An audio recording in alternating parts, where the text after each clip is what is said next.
Well, Sudan's foreign ministry says the United Nations envoy is not welcome in the country.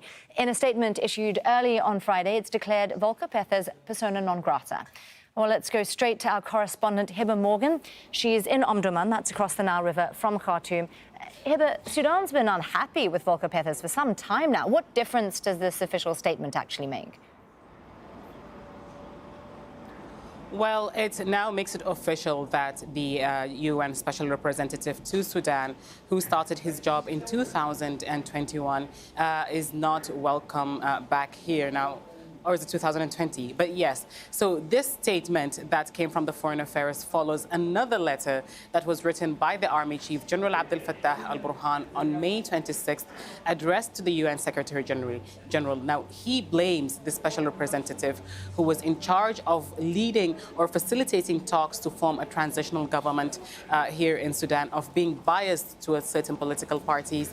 And he also said, the Army Chief, General Abdel Fattah al-Burhan, also said that this fighting between the Rapid Support Forces and the Sudanese army, which is now in its 8th week, would have not happened if they had not received any encouragement from certain sides, including the Special Representative of the United Nations. So it's clear that the government, at least the military branch of the government, believes that the UN representative has a role to play in this conflict that broke out 8 weeks ago. But whether it would have any impact on the ground at this point is not clear.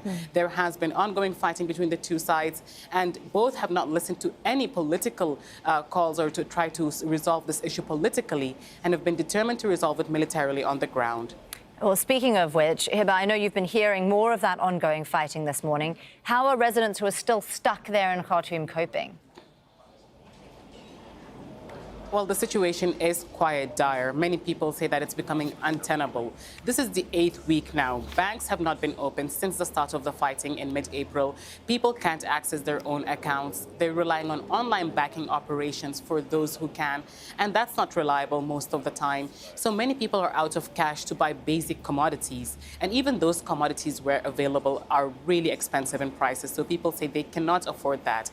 Now, humanitarian aid has been able to trickle in, but not enough compared to the population of Khartoum, with millions still remaining trapped.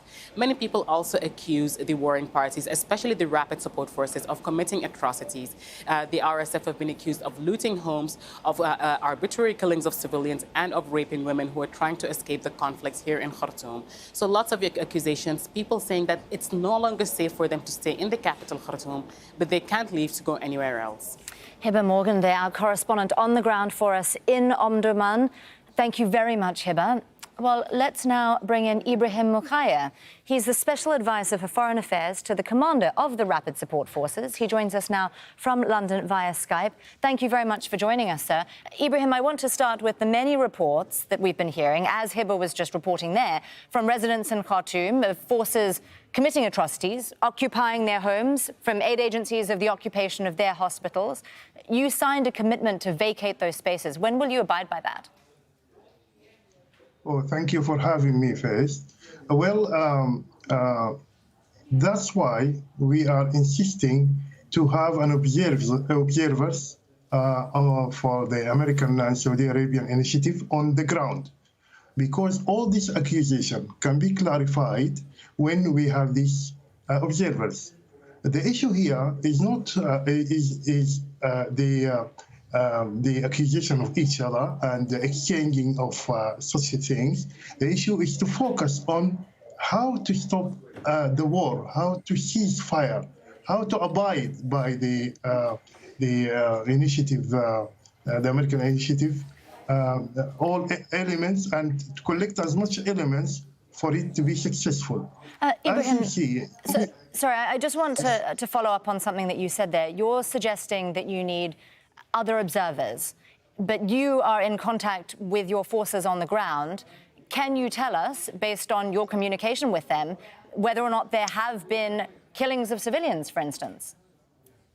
There is no at all ground for this. There is no truth about these stories. I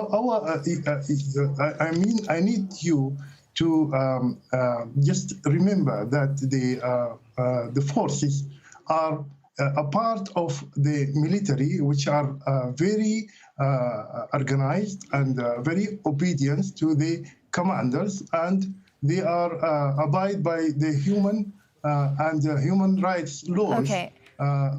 Ibrahim, I want to be clear. We've just heard from our correspondent, Hiba Morgan, there, that we are hearing from civilians that people are scared to go outside of their homes because women are being raped, civilians are being killed, and their homes are also being occupied by your forces. And the aid agencies that I've spoken to are also saying that you're occupying their hospitals. Are you denying that any of this is taking place?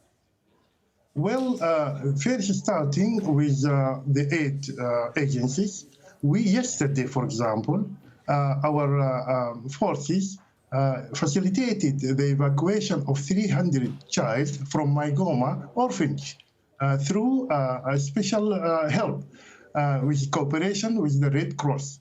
And I will tell you, you know that in the beginning of this crisis, about 7,000 or more criminals were being let out by the Burhan forces from the prisons.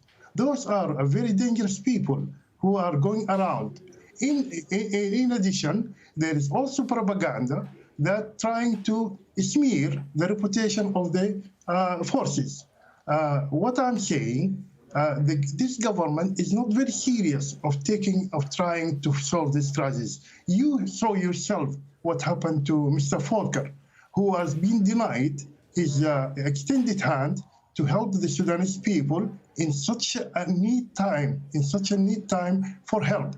Those are not serious people, and we are very keen for the Americans and Saudi Arabia and Africans too, to try to convince them there is no way out of this crisis without abiding by the international law.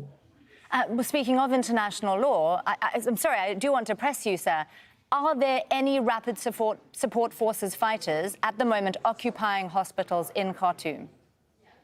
Not at all. There is no forces of ours occupying any hospitals. And any civilian residences? As for the civilian residents, as you know, we have sent you an evidence that there is snipers from the Burhan's forces occupying those houses. And those are great hazards for civilians and for us too.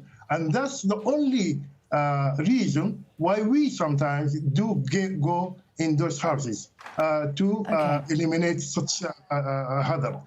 You remember, those evidence are being provided for Jazeera. So you're saying that the only reason you're in civilian homes is because you're trying to take out SAF, the army snipers who are in those homes. That's your statement. I want to ask you... True. Okay. I do want to ask you about your relationship to where you're getting your weapons from, because you've mentioned the Americans several times. The US government are saying that the Russian military contractor Wagner has supplied the RSF with surface-to-air missiles. Can I ask you where you're getting your supplies from? So as you know, that our forces are in siege in the capital, and they are in siege. They are surrounded by the armed forces. So we are in the capital. How can this weapon come to us? All weapons we found in the capital. As you know, yesterday, Yarmouk, one of the biggest industrial compound in Africa, were being seized by us. There we can find our weapons. So we don't have any relations with Wagner or even with the Russian, which is, you'd remember that Omar al-Bashir, president, he is the one who went to Russia and asked for protection. And this is the elements now, all of these elements of this government, and the remittance of this government is the one we see now. We are fighting against. Okay, Ibrahim, we're running out of time, so I want to ask you, so just to be clear there, you've just denied that you're receiving any weapons from the Russian military contractor Wagner, right? Moving on. Totally.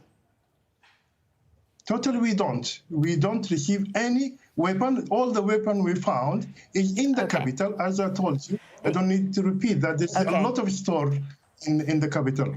Ibrahim, You've said that you're very, very keen for a peace process to take place. What would it take for you to pull out of Khartoum? Because this conflict initially began because of issues around integrating the RSF into the military. What would it take, in your mind, for this war to end? We are waiting for first the initiative, the American and the Saudi Arabia initiative, is to show the pathway out of this crisis. And we will be abiding by this results of such negotiations. Ibrahim Mukhayer, the Special Advisor for Foreign Affairs to the Commander of the Rapid Support Forces, speaking to us from London. Thank you so much for your time and joining us here.